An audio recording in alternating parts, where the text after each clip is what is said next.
Jenavs. Commissioner doesn't. Wow, you really can't see anything beyond the stage.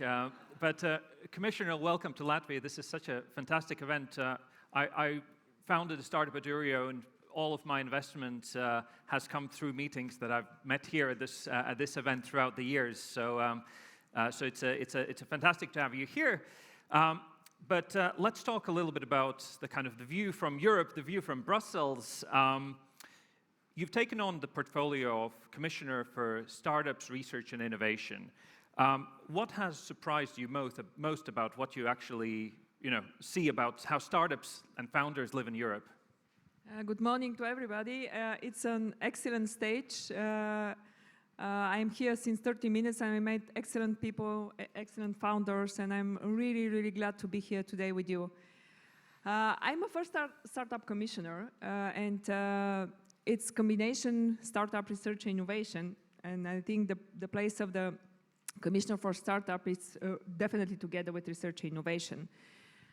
What surprises me most, actually, is that how fragmented still our single market is.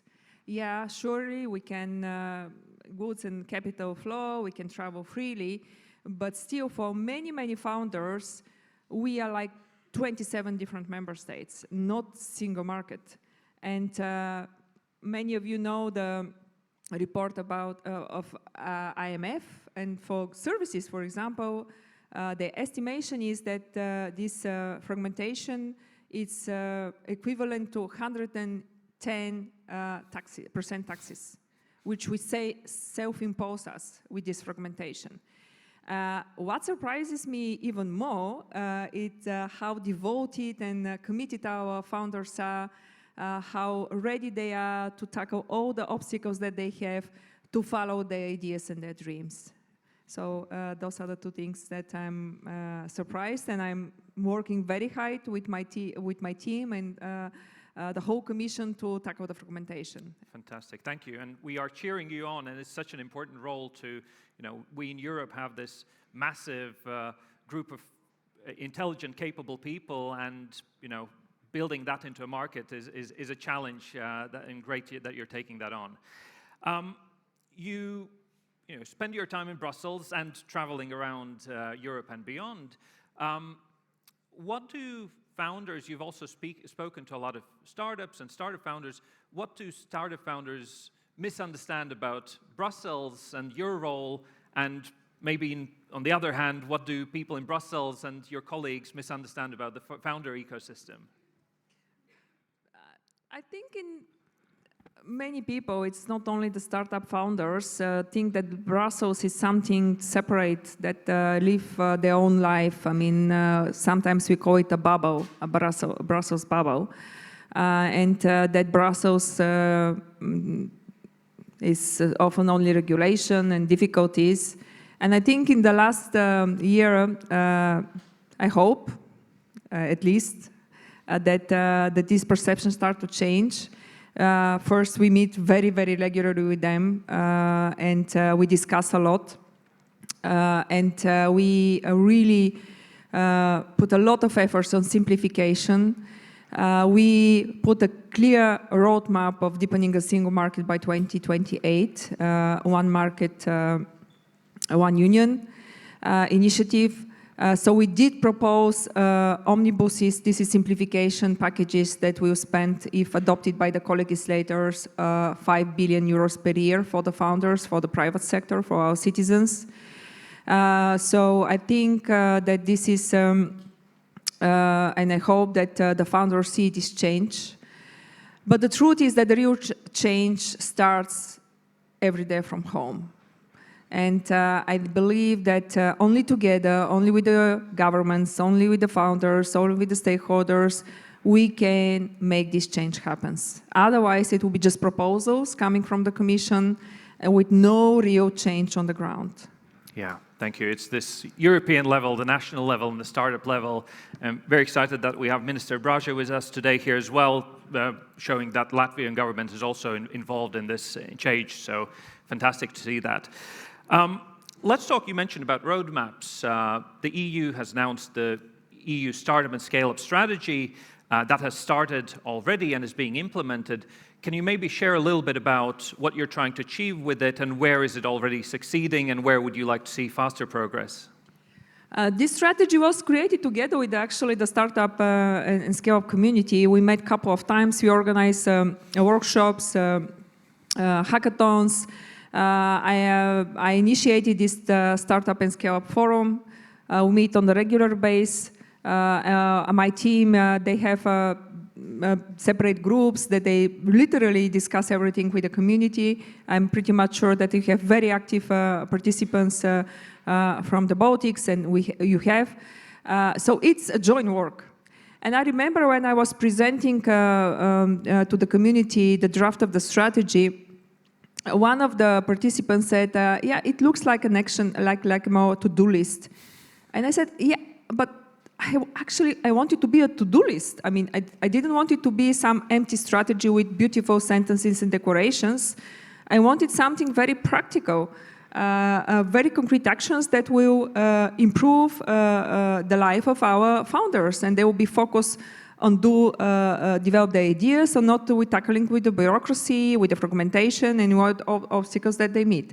So we have a good progress in all the actions. The EU Inc.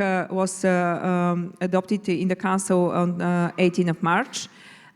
For less than a year that we adopted the strategy, we are about to launch a Scale-up Europe Fund. We have simplified a lot of our procedures in the European Innovation Council. We have approved first ever visa strategy, because attracting talent is a big issue for our founders. We have a progress in the action that we have to connect our ecosystems. So we already organized the call. We are going to announce the winner during the EAC summit. So we have a lot of progress. What I wish and I hope to see it happens faster, it's really those proposals that we have already on the table to reach faster our founders. So that means that the process of adoption to be a bit more smooth and faster. This is what I wish to see. Thank you. And you mentioned the to-dos for the Commission. What do you expect the member states do? What is on their to-do list as preparing and implementing for this startup and scale-up strategy? As I said, we are able to do it only together. I mean, the legislation adopted by the Commission doesn't mean legislation in force. It means that he has to pass the whole process of discussions and adoptions, and this is how democracy is working, and I think this is a positive. But I really want the people to feel that democracy can also deliver fast. So this is really important. What I wish really to see, it's really a bit speed up the process of adoption of the proposals. It's the whole strategy of the Commission, how to deepen the single market. It's very clear. I mean, we have a couple of legislation on board. It's not only the simplification omnibuses. For example, we have the digital wallet, which is also part of the startup and scale-up strategy. There's discussions in the digital wallet, and we have these strategies. We have recommendations to the member states how to facilitate the access to the talent and visas. And a lot of things happens on the ground. But many people ask me, what is, in your opinion, the most important action? And my opinion is deepening the single market. This and tackling the problem with the fragmentation. Because if you speak with the founders, of course, there's the issue with access to capital, there's and access to talent, sometimes access to infrastructures for them to test their products. But I think what is really more important for them is access to clients. Help us to find clients, help us to reach the big market, single market faster. So this is something that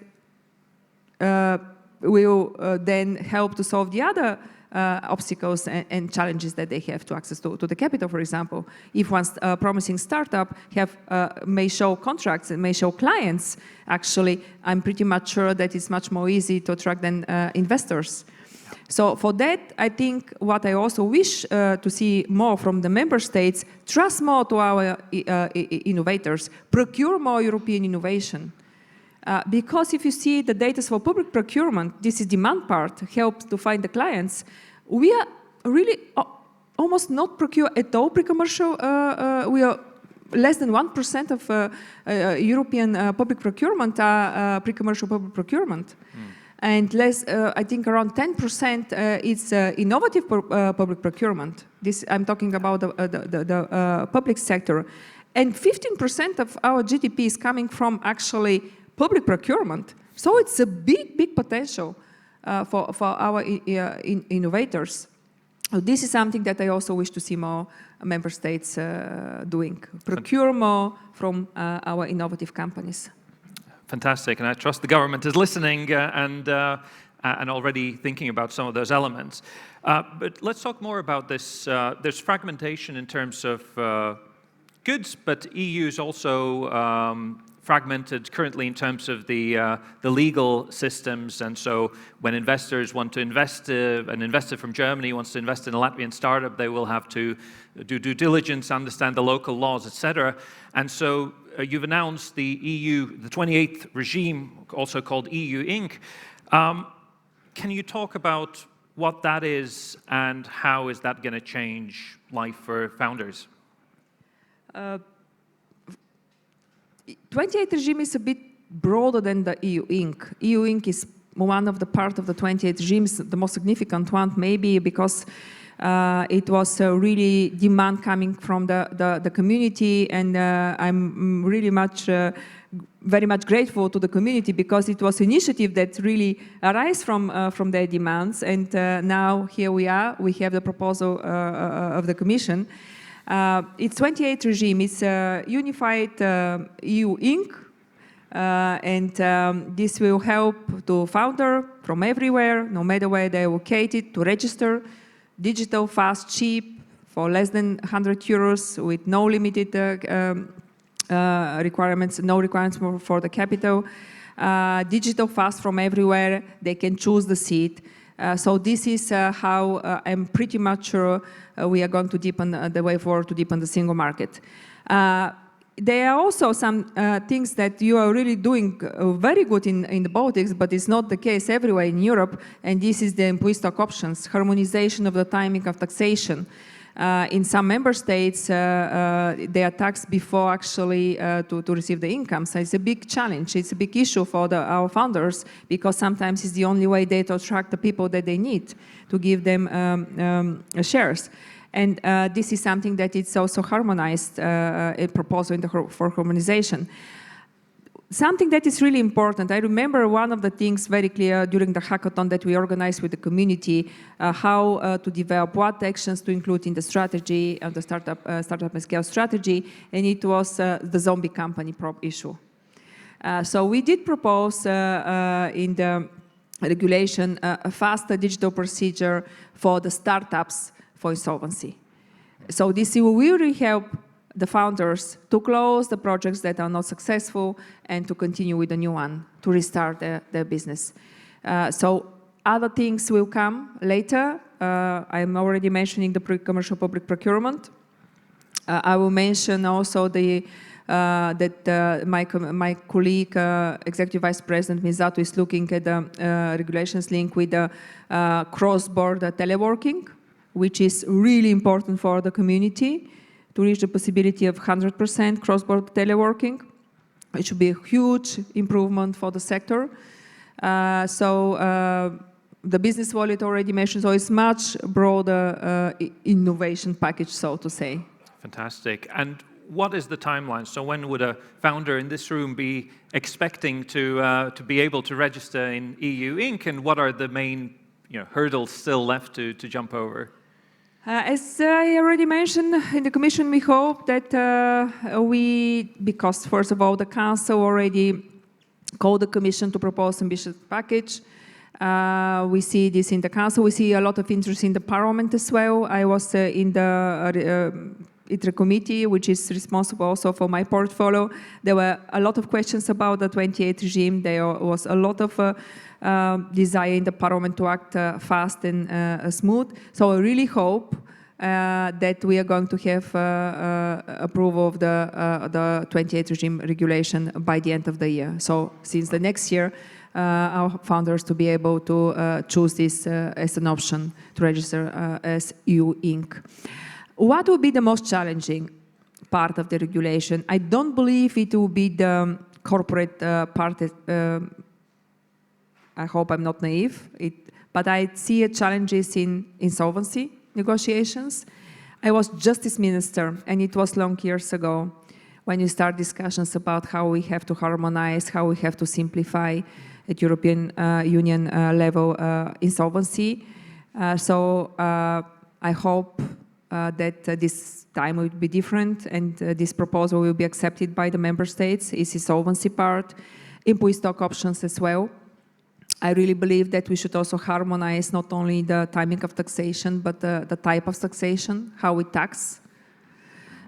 So it's not in our proposal, but I hope that this time will come as well, and now is the timing. So I think this will be the two most challenging part of our proposal during the negotiations: is solvency and possible employee stock option. Interesting. And one of the things that we as a smaller country really care about is this synchronization of the legal setup, and we would love for an investor to not have to research how each country treats it differently. And what is your expectation with this is going to be launched? Is there then a period of adjustments expected? For example, the things like do courts treat them as national? Does each court in each country have their own regime, interpretation of the 28 regime, or is it EU legislation and the EU level court jurisdiction? Is that something you expect to be evolved over time, or is this kind of now we're in the discussion and then we launch and then we don't touch it for a while? One of the main demands of the community that we couldn't address through this regulation was the unified court, one court, so to say, for EU Inc. Not because we didn't want it in the Commission, because it's not. We have a treaties. We are not one country. We are 27. We have a treaties. So we are not possible to propose this according to our treaties. But what we have done is we did recommend, and we are ready to assist the member states and to support them to establish a specialized chambers of the courts or specialized courts which are going to do with the disputes of EU Inc.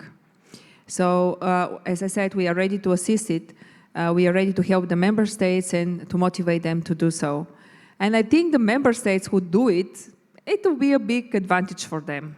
Because as I said, you'll be able to register in which no matter where you're located, from your office, from your home, the company, digital, fast, cheap, in which member states you choose. So you have not to travel personally to these member states to register. So you can decide to incorporate whatever you want in European Union.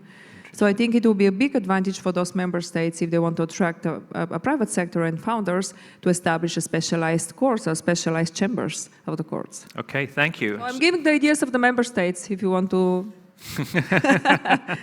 do it. A challenge for this room to, can one of the people in this room be the first EU Inc. Incorporated entity when it launches, or possibly can we be the fastest in implementing that? I hope we can. Let's talk about the money. That's what is always a big part of the startup journey, and the EU Startup and Scale-up strategy spoke about these two valleys of death, where there's kind of the initial funding is a gap, and then you grow a little bit, and that's then the other thing where people tend to jump to the US because it is difficult to have scale-up funding. What support should the founders in this room expect from the EU, whether part of this strategy or anything else you're working with? So what should founders, investors watch for in the EU's work in terms of funding? European Innovation Council is the biggest deep tech investor in Europe already. The resource that we have for 7 years, it's 10 billion euros. already distributed 6 of them. We have combination there between the grants and equity. And then we have created European Innovation Council Fund, which supports deep tech startups. Then we expand the fund because we saw, okay, we have a really huge potential here, but we need more support for growth stage. So we created this step, which allows tickets up to 30 million euros in equity. But we know that it's not enough because especially deep tech needs higher tickets, bigger tickets, and so-called patient capital. So we start working with the private sector, with the big corporation, big foundations, European foundations, and also institutional investors to create something together. We name it Startup Scaleup Europe Fund. The process of launching this fund is ongoing.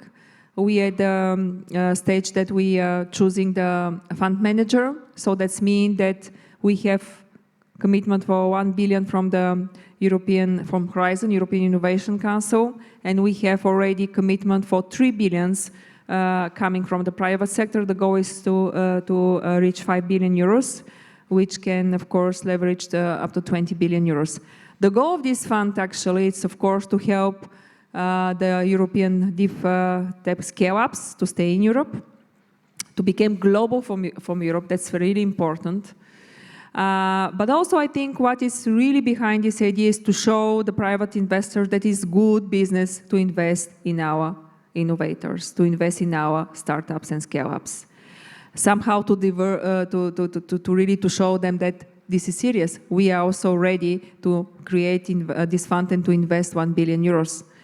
And that is a good business. And I'm pretty much sure that this will help also the private VCs. We are going to co-invest with them, and this can create this motivation with other institutional investors to invest more in our VCs. What we also work, it's engaging with institutional investors in different levels to create this voluntary pact for European innovation with insurance companies, with the pension funds, to understand them better, what's their obstacles, what we can do to motivate them to invest our money. And we have the Saving Investment Union strategy, which is, in a nutshell, complete the capital market union, but not only, it's much more broader to create knowledge among the European citizens that it's also good to invest in innovation and so on and so forth. It's really broad strategy. So we are working at a very comprehensive and horizontal strategy how to create this investment appetite, so to say. Because the money are not a problem. We are a rich continent, actually. We are a rich continent. And when I was preparing for this visit, I was looking at the data, and we have, of course, startups from Baltics and from the region in which we invest. We have, through the European Innovation Council, supported 70 companies already to become centers. We have supported a couple of companies to become unicorns. One of the last one is company from Finland, Quantum, actually. They were just listed, but not in Europe. Yeah. They were listed in New York. And the positive is that they plan to remain their headquarters in Helsinki. But, I mean, they're not listed in Europe. So this is something that we have really everybody to work to solve. Excellent. Otherwise, it's a double loss. Because we invest in the seed, we support the innovation through grants, to equity, and so on and so forth. But when they have really to expand, when they have to be listed, when they have to exit, there's not much big opportunities in Europe. Yeah, thank you. Yeah, I think it's a really important message that, this is a very rich continent, and there's some, beacons of countries where pension funds really invest in innovation and technology, and scaling that throughout Europe could unlock so much potential. So I can't believe it's 50 minutes already in the day and nobody's said the word AI. So I have the honor of being the first to mention that as part of this conference. And I remember, like a year ago, there was an announcement from I think, European Parliament saying that EU is the leader in regulating AI. And it's often there's this contrast where Europe is seen to regulate AI, where others are seen to build and develop. What's your experience, having seen and toured many countries and startups? Where can Europe win in AI, and what do you see? How does this interact with your work? First of all, I think it's a lot of propaganda, false propaganda against the European Union and European regulation, because regulation doesn't mean necessarily something bad. We talk about regulation which aims to harmonize the rules.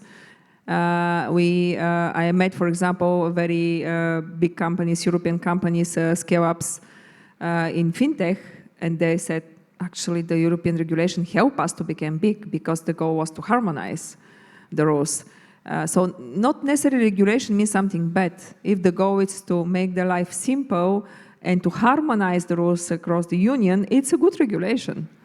It saves a lot of money to our private sector and help them to grow in the single market, but then globally. About AI, when I was preparing for my hearing, it was a year and something ago, of course, I heard, okay, AI Act is a big issue, it will stop development of the AI. And then I met other people from the sector and scientists, but also startups who are saying, no, it's not bad. Some things are still unclear. We have to see the delegated acts. But the truth is that it will help us to operate in the whole union. So what is unclear still, the delegated acts, so-called the implementing acts. We heard them that there were some difficulties, and we did propose amendments actually in the AI Act. But at the same time, I mean, I believe that it's better to have one regulation at European Union level. Otherwise, you will go here, there, in Berlin, in France, in Riga, in Tallinn, and you are going to face different requirements when you want to sell your AI product.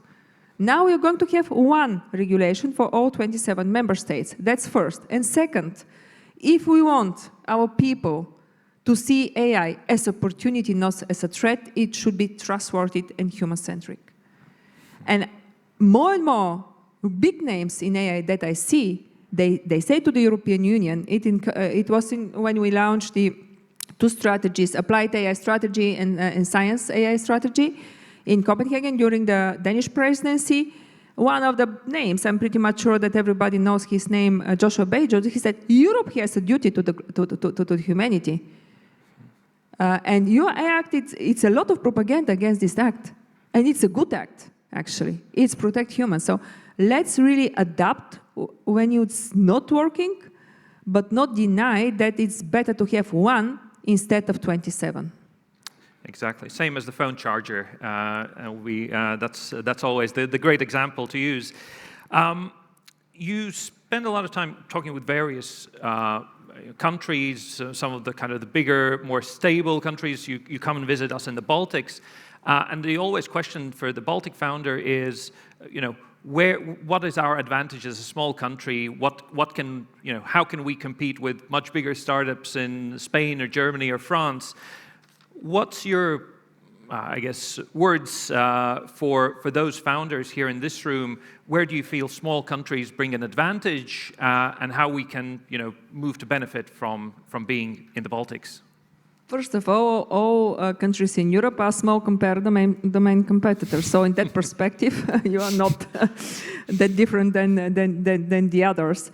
And I think the advantage of the small, so to say, countries, it's the agility, the speed, the much faster connection between you, with the ecosystems, with the governments.